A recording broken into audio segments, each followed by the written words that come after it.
stage, but we have talked about the global world order, and now we're going to put the spotlight on Singapore. With all things said and done, how can we make this relevant to us here in Singapore?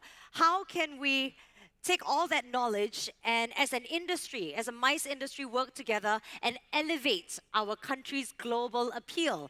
Well, I'm so excited to be bringing a wonderful guest up on stage, and she literally just came over from another room because she was on another panel. So we're really excited to be having her here. And once again, ladies and gentlemen, you can use Pigeonhole to chat with our next guest that's going to be on stage. Everything is set and ready to go. I am looking forward to this. Please join me with a warm round of applause as we welcome Ms. Melissa Au, Chief Executive at the Singapore Tourism Board, as she joins us on stage. She is also joined by Richard Ireland, who will be moderating. Melissa, welcome. Thank you for your time. And Richard, whenever you're ready, time is all yours. I'll take it. Okay. Wow. Good morning. It's great to see everyone. So many familiar faces.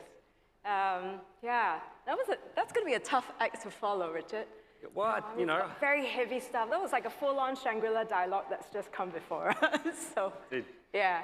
So Melissa, I was going to ask you, how do you usually start your day? What are you drinking, and what do you usually drink to start your day? I've just had my, I don't know, I've forgotten now, like third cup of Americano or something. So, you know, I'm very buzzed, as you can tell. I came on stage and I kind of already did the welcome on behalf of Richard. So there you go. Okay. So we know you as the CEO of Singapore Tourism Board. Maybe you could tell us a little bit about your background and what you did before your current role. Yeah. So that's a really interesting question. So I spent a large part of my career in public service within government. In local parlance, 政府岗, right? So I've been in government for a long time. But my origin story, as they like to call it now, quite varied, to be honest. I started a bit of my career in banking, so I decided, as every young Singaporean would do, you know, a career potentially in the financial industry could be very lucrative, very rewarding. But as I soon found out, immensely stressful managing other people's money.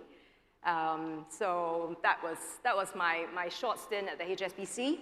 And then I was with British Airways as part of its Management Associate program. So that was great. So that was sort of like my first foray into the travel and tourism industry with an airline.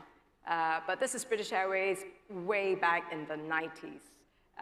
And, you know, it was challenging. I mean, the aviation business and sector was going through tremendous upheaval and so on. And then I decided that it was, you know, taxes were too high to pay in the UK, and it's time to come home and see what there might be in terms of employment opportunities. Yeah. I thought I'd share a little story about some of my other smaller stints of jobs and how perhaps the sort of vocation and my calling now for travel and tourism and MICE started even way back then. I did a very short stint at a hotel as a runner, a MICE event runner in the 80s in my teenage years. And it was actually a really interesting event that I staffed.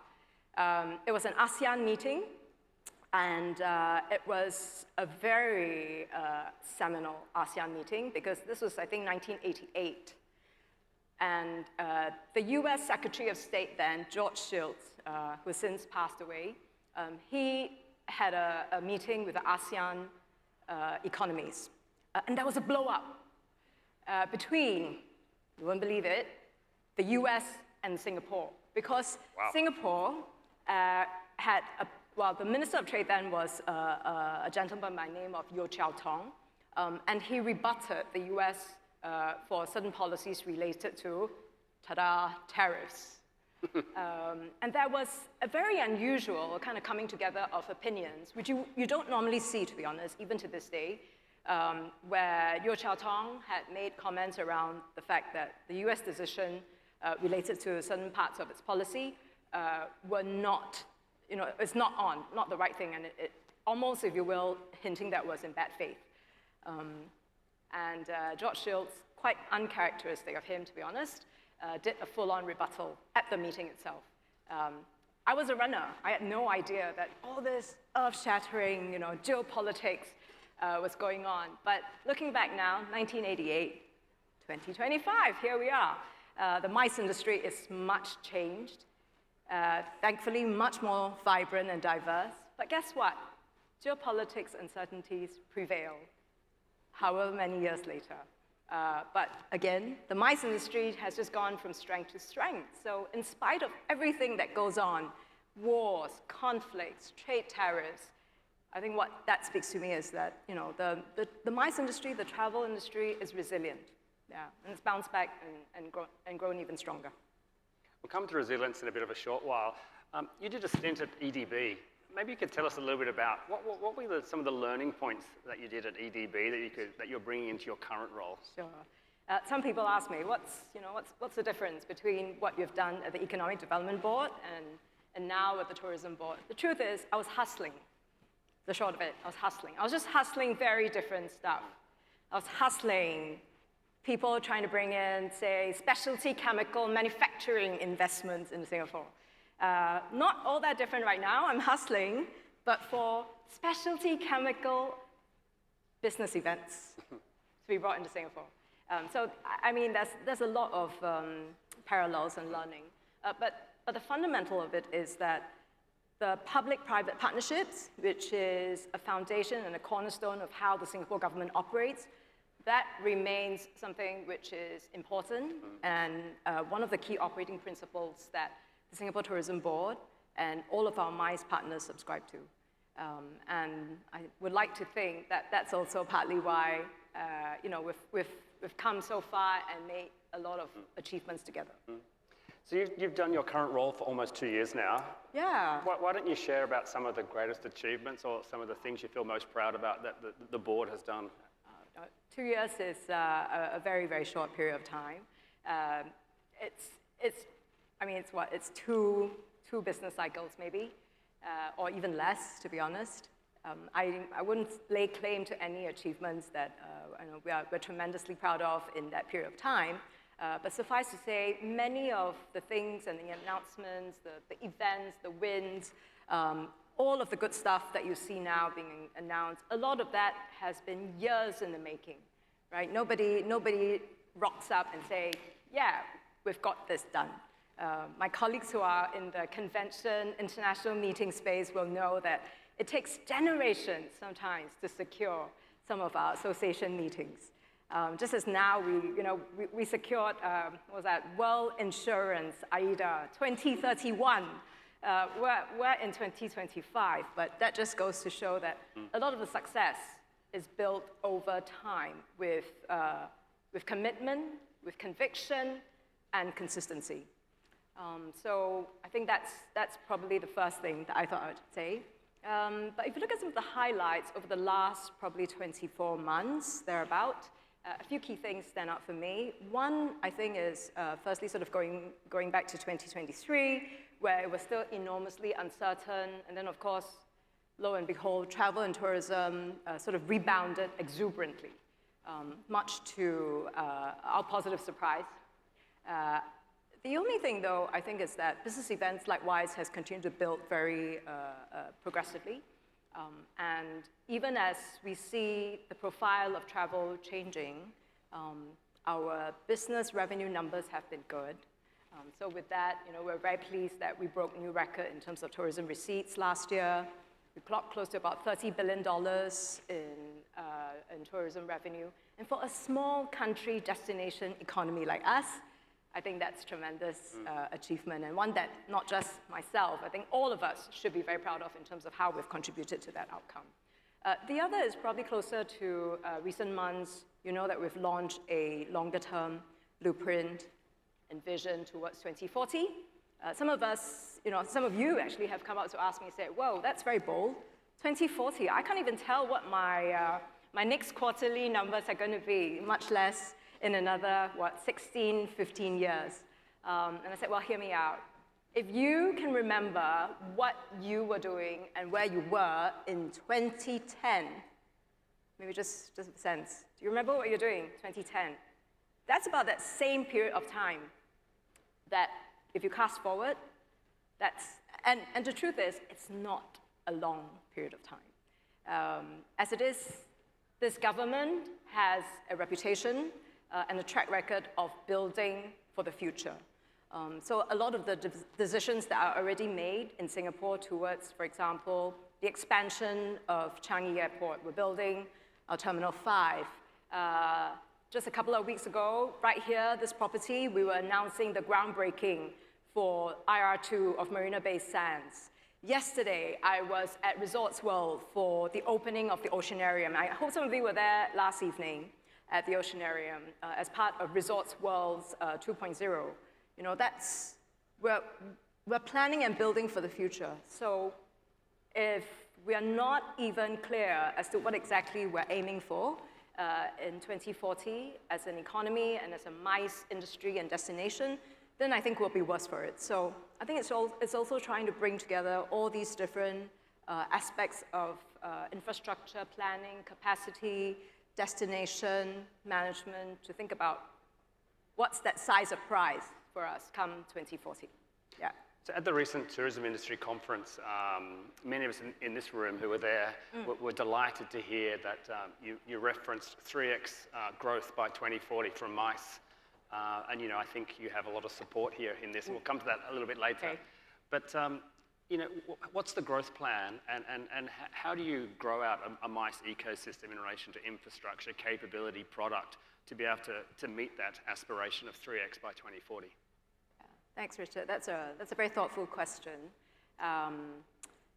When we were looking at, you know, the different weight-bearing pillars for the tourism sector, for the economy as a whole, it's no surprise that MICE is one of the key adjacent industries that will have a positive, if you will, impact arising from what we are doing for the rest of the economy. So today, manufacturing accounts for something between 18 to 20% of our GDP.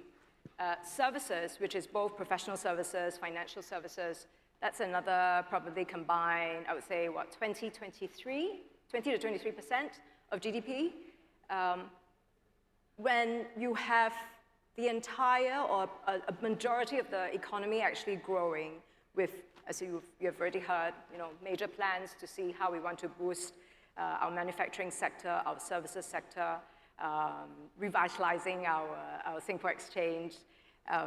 What that means is there are opportunities for us to tap into in the form of business events, either in terms of conferences or marketplaces, like what you've got going out there.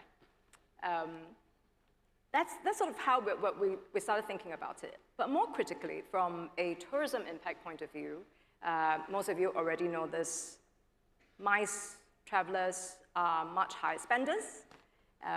They have a very positive impact in terms of also future decisions related to their investments, their business, the companies.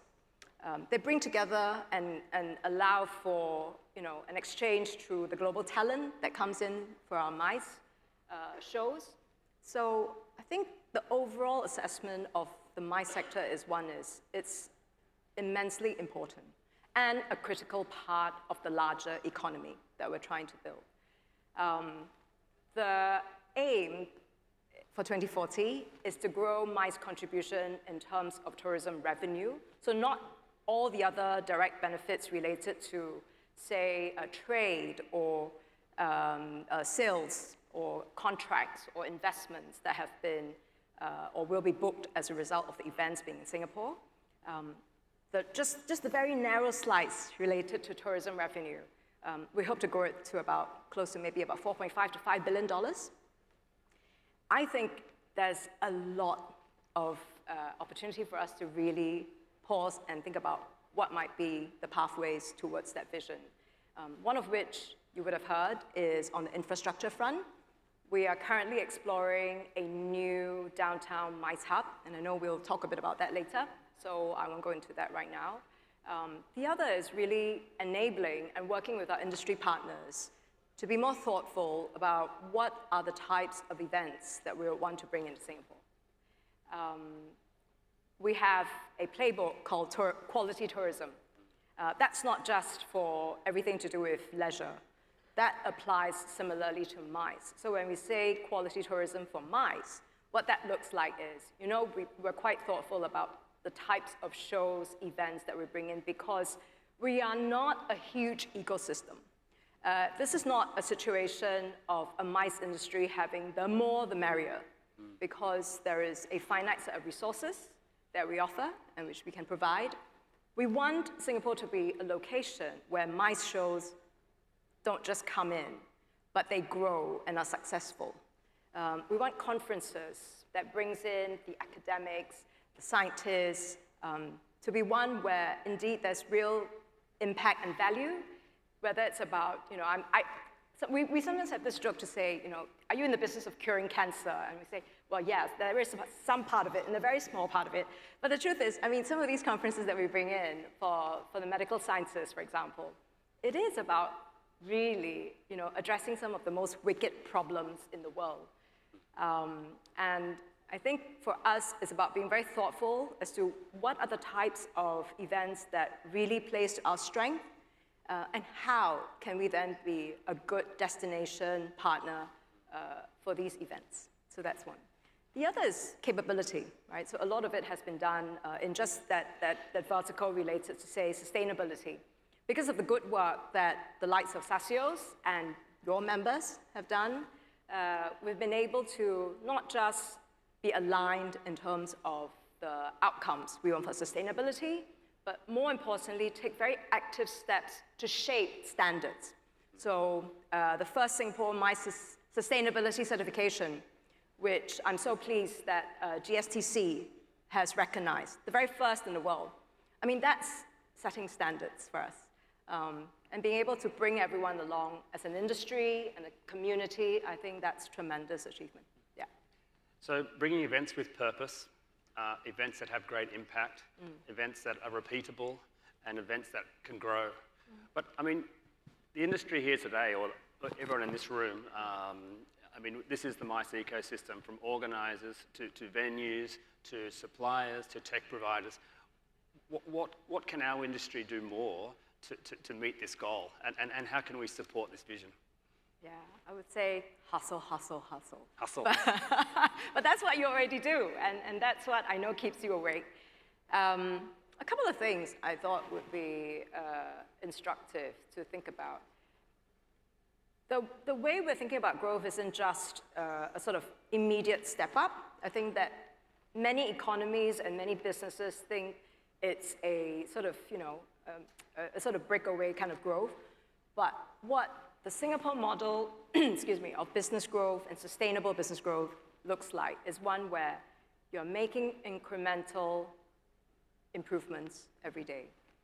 And I see that a lot in many of the enterprises that are a part of our industry, being prepared to invest into thinking about how would I consider and switch out my conference programming? How am I adding value to my clients? What might be the kind of business innovation that I want to see, and which is going to deliver the uplift that I'm looking for in my bottom line? I think it's good to be perhaps a bit more thoughtful about what that sustained growth is, and not just to stare at the next quarter numbers, because I think a lot of us are very concerned about the next quarter, and rightfully so, and I fully understand it's about being able to pay the salaries, right? You want to be able to fill your vendors and your suppliers. So, but even then, think about how you are reinvesting into your business. There was a point where I think on the trade show side, there is a tremendous focus on creating a show, making it successful, and then getting the valuation you want, and then selling it and offloading. I'm hoping that that's not the model of growth that we'll see for the MICE industry in Singapore. Because as I said, we were looking for MICE enterprises, players, and companies that are not just making their bed here and doing well.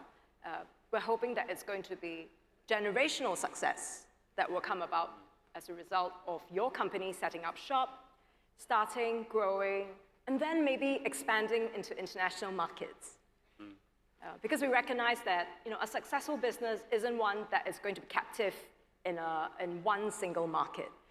Cross-border growth is what will ultimately, I think, get us to the level of having global Singapore enterprises. I mean, that's one of the great things about events. They can achieve many things. Yeah. And this idea of bringing companies together, letting companies grow, inject capital, Yeah. export talent, Yes. bring in talent. I mean, it's a really quite a vibrant system.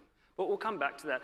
Also at the TIC, Minister Grace Fu made reference to a new venue. Yeah. I think many people in this room are really interested. What can you share about, I suppose, timeline specifically, maybe the business model, location, and what can we look forward to? Because I suppose that 3X is going to require Yeah. some additional capacity. Sure.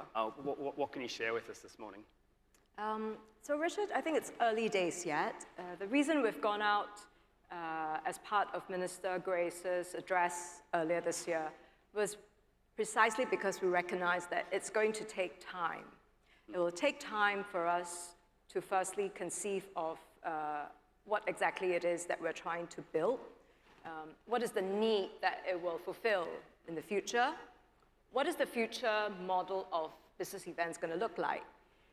And how can an infrastructure that we're thinking of for the future enable and facilitate that success?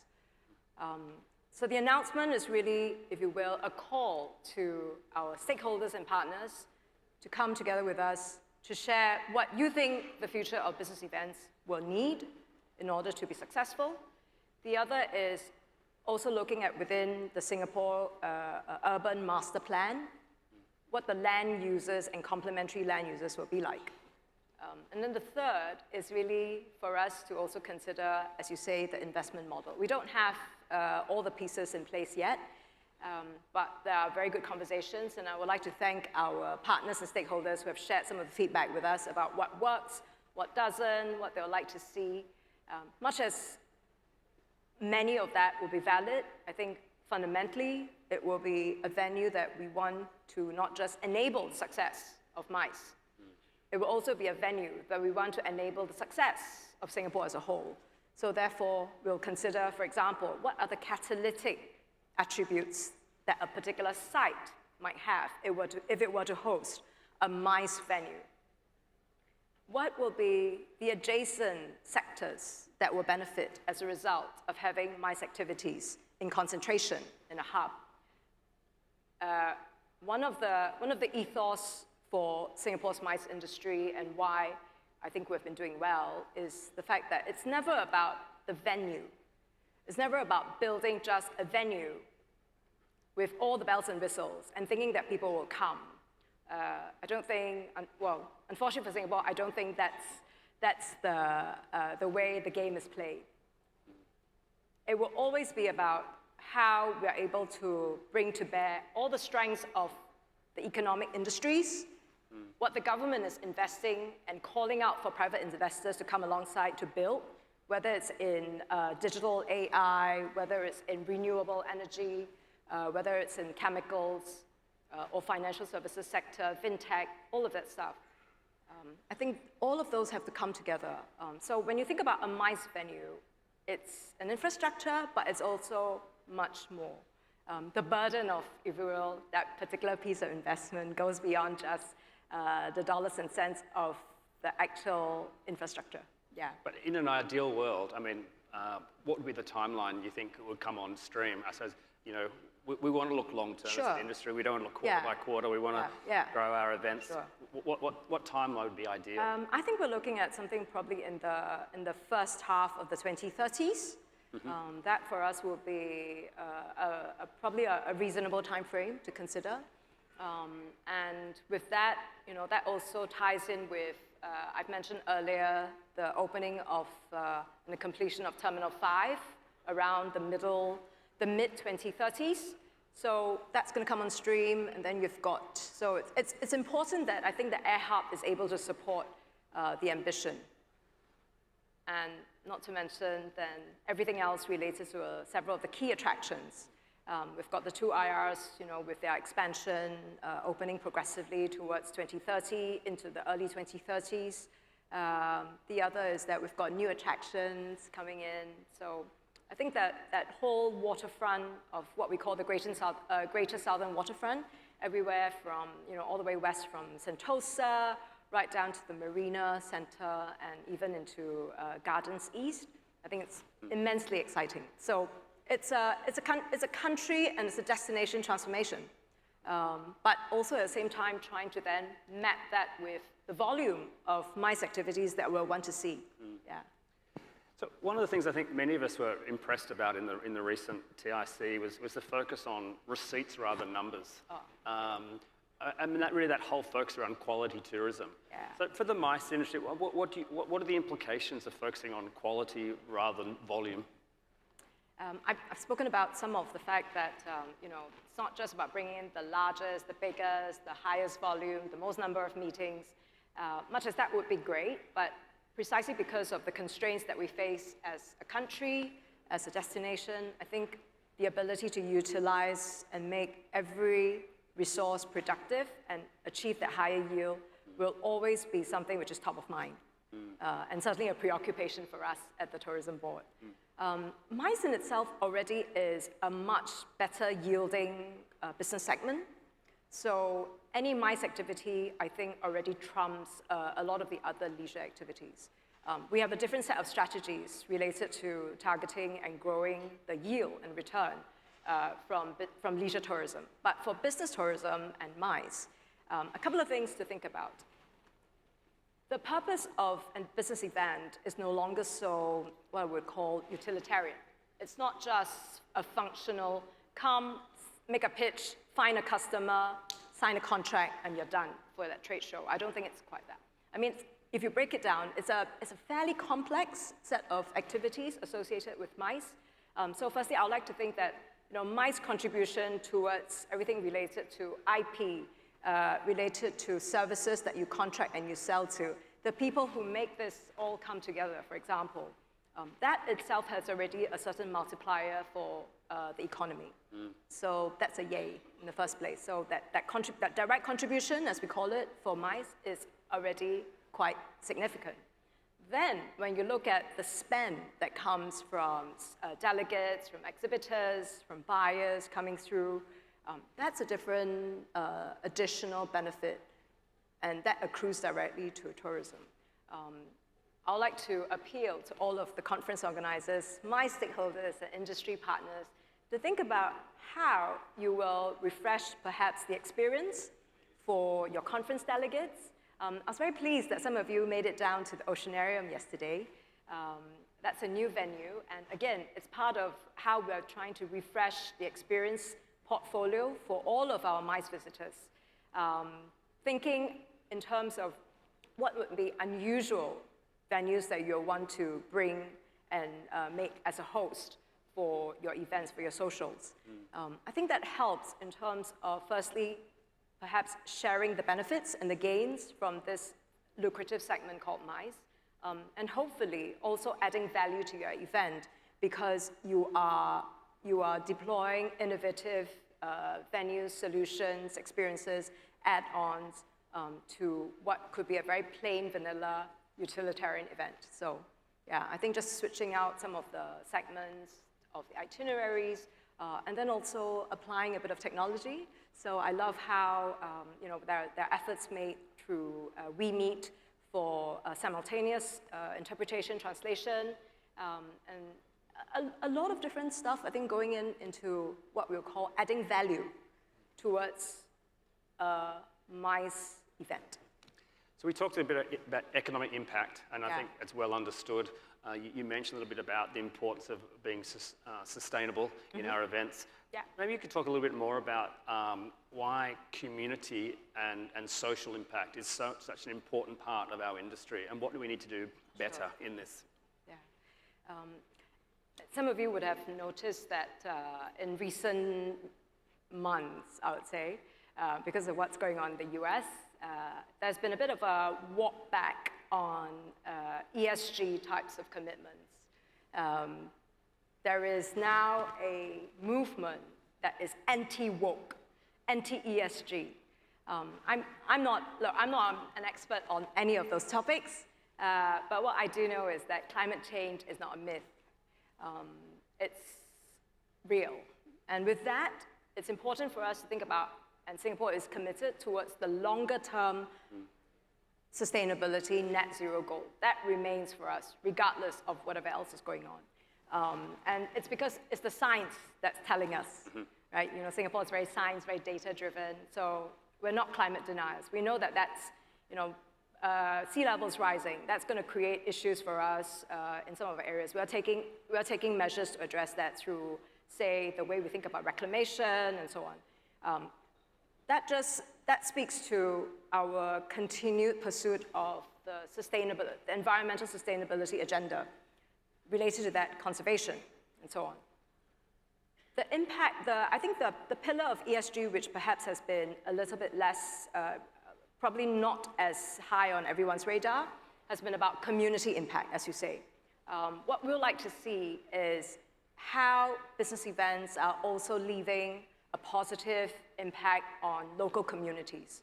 Some people might find that strange because, well, Singapore's, you know, you've got pretty high GDP per capita. You don't exactly have specific groups of individuals who, you don't have, for example, a tribal community that you're trying to make an impact on. So I think that kind of begs the question as to what do you mean by community? Hear me out. Every event and every business interaction that comes about, I think can go so much further than just the commercial transaction benefit of it. I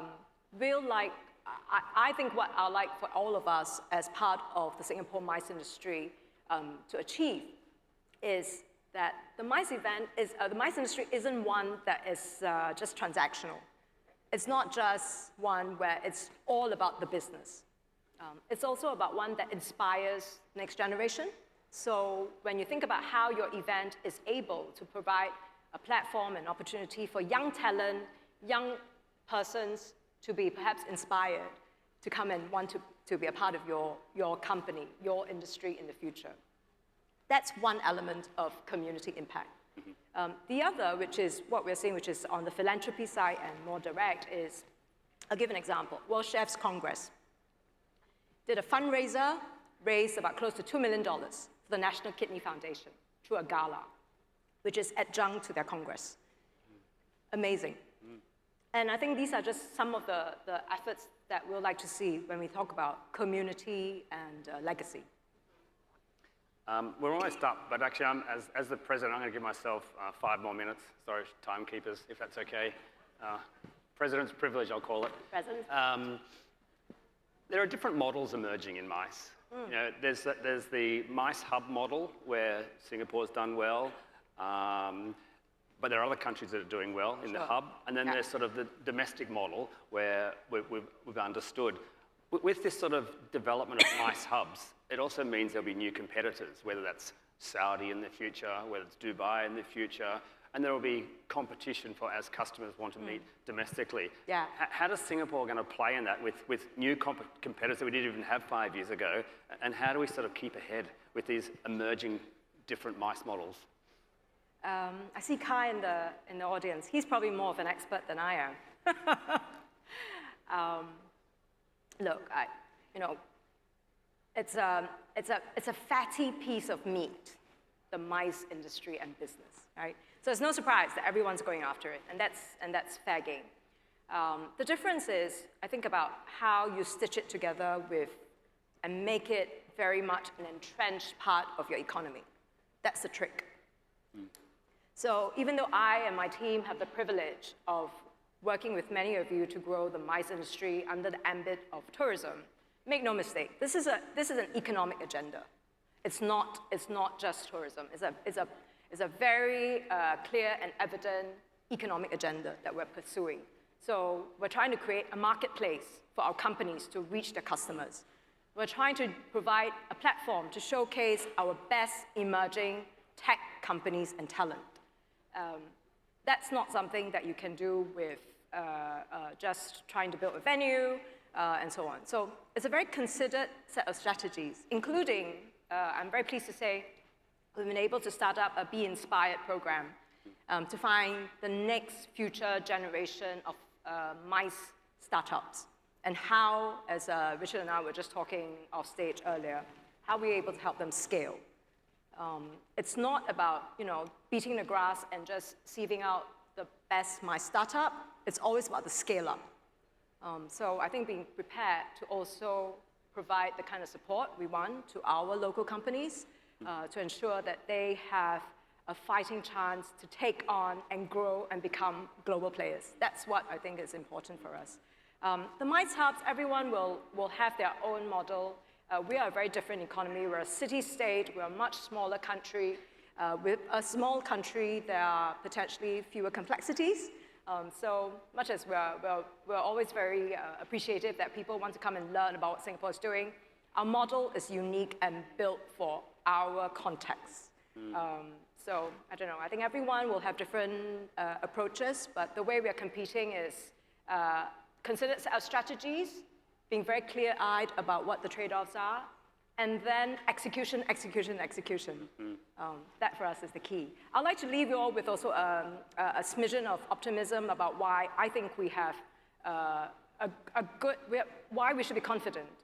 We're living in one of the most exuberant and economically fast-growing regions of the world, Southeast Asia. I think the 2000s and so were probably the China-India era. I think India continues to be an interesting market to watch. But the next 10, 20, 30 years, I'm betting on Southeast Asia. So Mr. Ho earlier talked about what will inspire the next generation to keep Singapore as this tier one city. Yeah. What's your take on that? What's that inspiration to keep Singapore as it's a tier one MICE city or just a tier one city globally? That's a good one. I think innovation and creativity, being prepared to take some risk, make some bets, and just don't stop changing and moving. You don't know until you try, and that's for me something which has been quite instructive. So and again, local parlance. We say that all the time in our teams within the tourism board.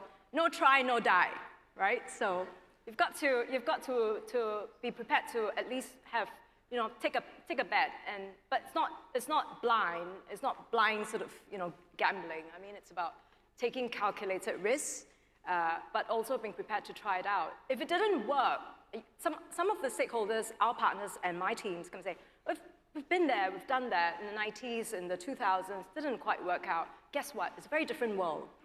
Conditions and the market and the environment change. It changes all the time. So even if something didn't work, doesn't mean that it was a bad idea. It may just be ahead of its time, for example, right? So coming back to some of the ideas, concepts, but also putting it in the current context, and more importantly, future-proofing it. I think that's what's important. Yeah.